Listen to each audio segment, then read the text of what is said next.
Reconstruction based on the German plans in German of a Haunebu Mark II. Zwei means two in German, resemblance to the classic flying saucers. This is the primitive model made by the Germans in the Second World War based on the Vedas and the biblical texts 777 and other ancient texts, which was common knowledge before the year 1800. And everybody knew about this. It's just like our humanity and our human species. Man, we are so limited. Anyway, we're going to speak about what happened in the last 2 centuries regarding the church and Christianity. Anyway, the Avro Canada VZ9 was invented by the Canadian company Avrocar in Canada in the 1950s, just after the war. Disc-shaped, according to what the Canadians did in conjunction with the Americans together, based on the German plans in German language that they found in Germany. Its origin dates back to the V7, which is a flying saucer engineered by engineers and scientists in Germany and manufactured in Germany by scientific engineering engineers in Germany. And the Canadian government said that they don't like that the way that this Avrocar operates, so the Canadian government officially discarded the project in the 1950s, and we don't know what happens after that. What else? This is called the unlimited energy that could be extracted from the vortices of the fluids. Vortices of the fluids. Same type of technology we see in the ancient old world buildings. This is a patent, which was it was patented in Germany and Austria during the Second World War, and even before that. It's a kind of engine that harnesses the energy of the vortices of the fluids, and it was testing it on a flying disc. That's why the flying disc is the best way of flying, because it's the vortex of the fluids and also the vortex of electromagnetism. Fascinating stuff, isn't it? Just give me a moment. Yes. So yeah, let me see. So besides the actual flying disc, we have to speak about other German inventions. Like this was a projected huge tank. So this is in order for you to see the difference between what would have been the ultimate tank in comparison with your average tanks. What else? We have to see more weapons. This is the P1500. Which was created, enormous armored tracked vehicle equipped with 800 millimeters Schwerer Gustav cannon. It's called the Schwerer Gustav cannon. So heavy that it had to go on several railway platforms.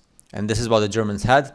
I'm not allowed to speak about certain things, so I have to shut up here.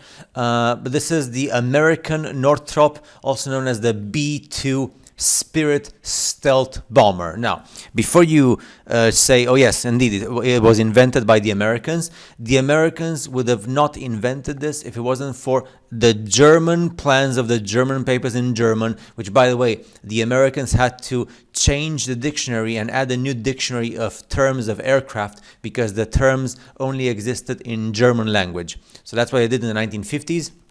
After the war, and the Americans created this B-2 Spirit stealth bomber from the plans of the German Horten. The German engineers had the German Horten, and this American B-2 Spirit stealth, which is like one of the highest techs of American engineering. It's based, it's not based, it's entirely fabricated thanks to the plans of this. This is the Horten 229 fighter bomber, German, made in Germany. It would have been the first jet in the history of the 20th century, because of course the history of the past, of the Bible and the Vedas and other ancient texts, they have better technology. And now let me show you the actual Horten as well. This is from the 7th of February 1945. February 1945 in Germany. This is the Horten HO 229, German engineered in Germany, entirely produced in Germany. and active in February 1945. I am not allowed to speak certain things on YouTube. Maybe I'll do videos on Rumble in the future. My channel is called Divergent. Now, this is also the Horton 229 V3 version 3 from World War II. This was recovered. I wanted to show you the back of it as well, but the back had the swastika, so I'm not sure if that's allowed on YouTube. And this is an actual model which was recovered, all rusty. Entirely German engineered by German scientists and German engineers during World War II. This is American pilot, US citizen Kenneth Arnold, showing the strange aircraft that he sighted as a pilot on June 24th, 1947, on Mount Rainier in Washington. So 2 years after the war. This is probably what, I'm not sure if it's the Germans or if it's the Americans who created this based on the German documents that they got from Germany. So this was spotted in 1947, and that's how the entire UFO phenomenon started in America and the US. The 24th of June 1947 was very important. Pretty much nobody speaks about this because it takes away the glamour of the fake, ugly aliens and all that movie propaganda from Hollywood and stuff. Anyway, this is one of the plans of the Germans regarding the vortices of fluids and electromagnetism and how it works in a disc-shaped aircraft. So that's why flying saucers using the centrifugal force and the rotation and the scales and the air and the pressures and the centripetal force, etc. And this is a reproduction and diagrams of the Flugreisel, also German inventions based on the ancient texts. Like I said, the Americans and the Russians, when they got to Germany, they had to create a new terminology in English and Russian because the terminology of advanced aircraft only existed in the German language. So the Americans in English and the Russians in Russian, they had to translate actually, for the first time, the terms that only existed in the German language.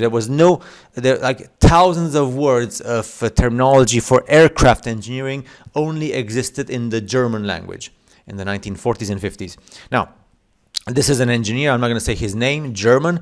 He actually appeared in the 1990s when he was old, and German engineer. Engineering science, working on his Omega disc, and everything is about disc. You have the diagram in the left corner. Disc, saucer, rotational force, circular force, and everything to do with electromagnetism and fluids. And this is taken from a German airplane in the Austrian skies in Austria in 1944.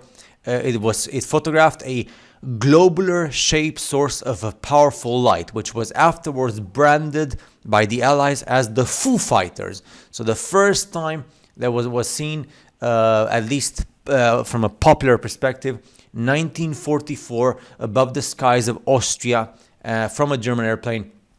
And they took this, and then in 1945, this was taken between two German airplanes, two German bombers. Again, two luminous globes of light. That's how, and then they said, oh, the Foo Fighters, and everything started in 1944-45.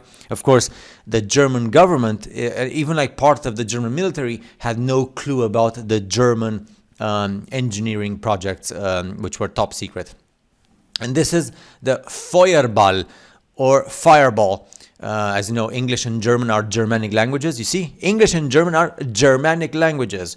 In English, you say fireball, and in German, you say Feuerball.